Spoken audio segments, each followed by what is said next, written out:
Hey, what's up, guys? Staff Sergeant Franklin here, 1st Platoon BCO 138. And I just wanted to talk to y'all for a little bit about safe weapons handling measures that we should be taking to keep our soldiers safe here, not only during work and during training and during deployment, but back at home when we're handling firearms. Alright, nobody wants to see tragic incidents or accidents happen. I've lost people to negligent discharges, and we don't want to see that things happen inside of our own unit, alright? So we need to start taking these things a little bit more seriously. So a couple of things I'm going to go over today. I'm going to cover the Fort Carson regulations as opposed to Colorado law and how they interact with each other and how they differ between living on post and off post. I'm going to cover Fort Carson regulation 210-18, which covers the weapons safe handling measures that you must take while you're on post, and the Fort Carson form 66 Echo, which is the Provost Marshal's weapons registration form. And then we'll get into some other regulations and Colorado laws later on. Alright, the first thing I want to go over and I want to emphasize, if you are a barracks personnel, meaning you live in the barracks, you are in no time allowed to have a firearm in your barracks room. Your only two options are to either A, store your weapon in the arms room with your unit, being that the commander signed off on it, and B, you have to store it at somebody's house, alright, either on post or off post. With that being said, though, if you plan on storing your weapon at somebody's house, please be cognizant of the fact that, A, you no longer have positive control of your firearm. So whatever happens to that firearm, you are responsible still for it, and you don't have control over it. If any, police-related incident or anything like that happens at that home, whether you were involved or not, your firearm will also be confiscated with the rest of the firearms found in that house. Alright, so the first thing I wanted to go over today would be the Fort Carson Form 66 Echo. So it looks like this. I'll get a close-up.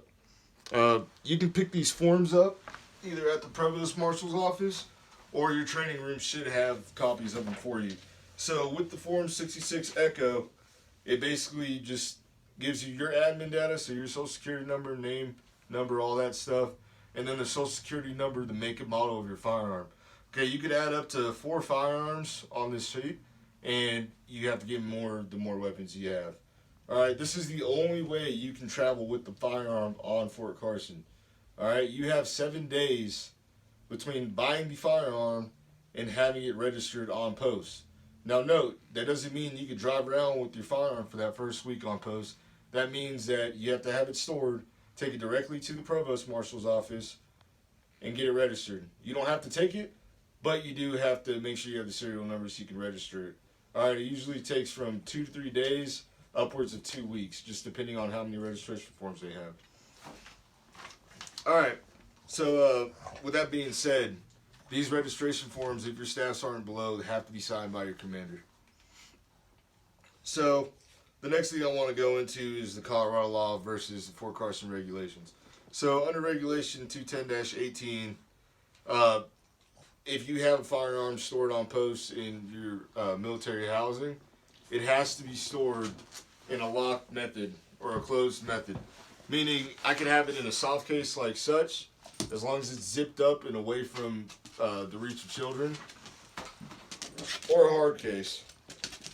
Preferably, if you can afford it and if you have it, you can invest in the gun safe, which I think personally, when you have small kids around, that's probably your best option, just to make sure and ensure that there's absolutely no way that children are going to be able to get in these firearms. Colorado has super lax, not very strict laws on how you can store your firearms. So technically, if I live off post, I can just put a rifle on top of a dresser, and that's not illegal. But, if you're a safe firearm owner and you're responsible, that's probably not the best decision, especially if you have kids running around. Alright, the next thing I want to cover is how you can travel with firearms on post. Alright, you are at no point in time able to travel with a loaded firearm on Fort Carson if you're any MOS associated with us. Alright, so that means that basically either of these two methods you can travel with your firearm. However, 2 things have to happen. And this is obviously only when you're recreating, such as hunting, right? So as most of y'all know, I'm an avid outdoorsman, and I travel with firearms a lot on post, but I do it legally and I follow the regulations. So these two methods are the two methods I'll use if I'm traveling with my firearm on post. All right, you have to have your firearm must be cleared, right? Now, there's nothing in the regulation that says you have to have your firearm with a bolt lock to the rear like such. But in case of a game warden or a provost marshal checking me, they can easily see that it's cleared. Notice I don't have a magazine in the mag well, and it just keeps it super simple so that way they can check my firearm, check my registration sheet, and make sure that I'm good to go. And it kind of just, it takes out any chance of them thinking that this gun's loaded, right? So you can travel with the bolt forward, but I just prefer to have it locked to the rear and open so they can see the chamber and ensure that it's clear, and that's it. All right. With that being said, so you have to have your firearm in the case. All right. The case has to be in the back seat unless you are actively hunting. So by actively hunting, that means going from training area to training area and making sure that you actually aren't touching the firearm and it's just sitting there in the case. All right. Your ammo and your firearm can't be in the same location. Meaning, if I have my firearm in this case, I can't just store my ammo right here. I have to have my ammo stored in a different container altogether.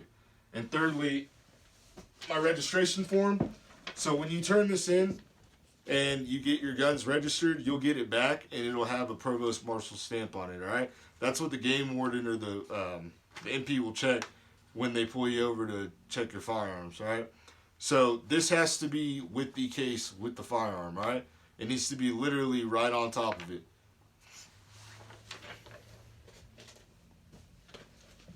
All right, so getting into a little bit more Colorado law. So I'm sure a lot of you have heard about the Castle Doctrine law, or that your vehicle is an extension of your property.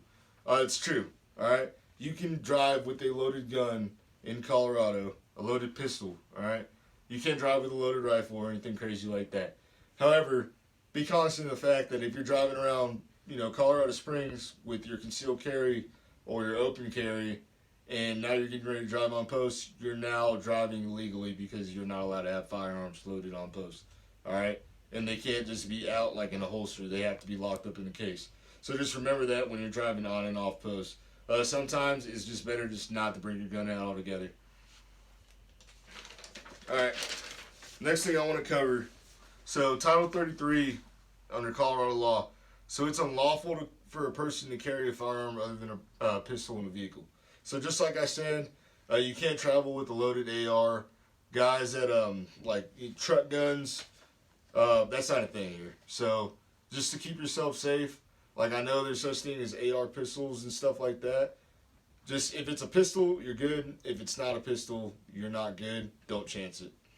All right, for your concealed carry weapons permit, just to go over that real quick. So it's actually really easy for service members to get one here. All you need to do is you need to go into your sheriff's office and apply for it, and I think it's like $50. All right, and you have to show them an M9 qual. Just make sure that you're following all those laws when you're coming back on post. Now coming into Fort Carson Regulation 190-4. So this goes back to where you can store your firearm on post. I emphasized earlier, if you live in the barracks, your firearm will not be found in your barracks, all right? So don't keep it in your barracks room. So storage is allowed in family housing, obviously. On post, they must be secured, just like I went over. They can't be loaded or charged except in immediate danger. So that's kind of an important regulation that a lot of people look over, right? So by loaded or charged, it means like a pistol, you have the magazine in, or you have a bullet in the chamber and the gun's charged, right? You can't do that unless your house is getting actively broken into or you're in grave danger of life, limb, or eyesight, all right? So just, having a ready-to-go pistol on post, that's a no-go. Soldiers in the barracks must store personally owned weapons in the unit arms room in accordance with 190-1, only to be withdrawn upon commander's approval. So with that being said, just make sure, like, if you're going to store your personally owned firearm in the arms room, don't get mad if, you wake up one morning and say you want to go hunting or you want to go shooting with your friends, and all of a sudden, you can't pull your weapon out of the arms room, okay? That's on y'all to coordinate ahead of time to make sure that you can allow a time block for the commander to approve you taking your weapon out of the arms room and to get the armor actually to you in an arms room to pull your weapon out. Nobody is authorized to carry a concealed weapon. Just like I said earlier, you cannot conceal weapons on Fort Carson. Firearms are only authorized in vehicles during travel to and from authorized locations, must be in the trunk or the back seat of Vicks without a trunk, and unloaded in case. Exception is passenger seat while actively hunting. I went over that too. That's just basically saying you can have your firearm in your vehicle if you're coming from the field, as in the hunting field, to your house, or vice versa. Alright, hunting on post. So, a lot of people, alright, so obviously the weather's getting better and we need to be doing things to stay active. And there's a lot of opportunities to recreate on post, especially with this 30-mile radius that we have restricted to for Fort Carson, right? So, with that being said, okay, there's a lot of easy ways to hunt on post and there's a lot of ways to get on trouble. First thing you need to do is go on iSportsman/FortCarson.net and read Regulation FC 200-6, alright? That'll give you the whole breakdown of everything you need to know before you get out there and before you recreate legally. Alright, but with that being said, we need to make sure that we're doing the right things here and we're learning how to actually have these weapons clear so that way we know what we're doing. Okay? So, the next thing I want to cover is, going to and from hunting, right? So, just like anything else, just like any of these other regulations, you can't have your gun loaded, alright? So, just a rule of thumb, if you're driving around, don't ever have your firearm loaded on Fort Carson. Alright? We can cut it there.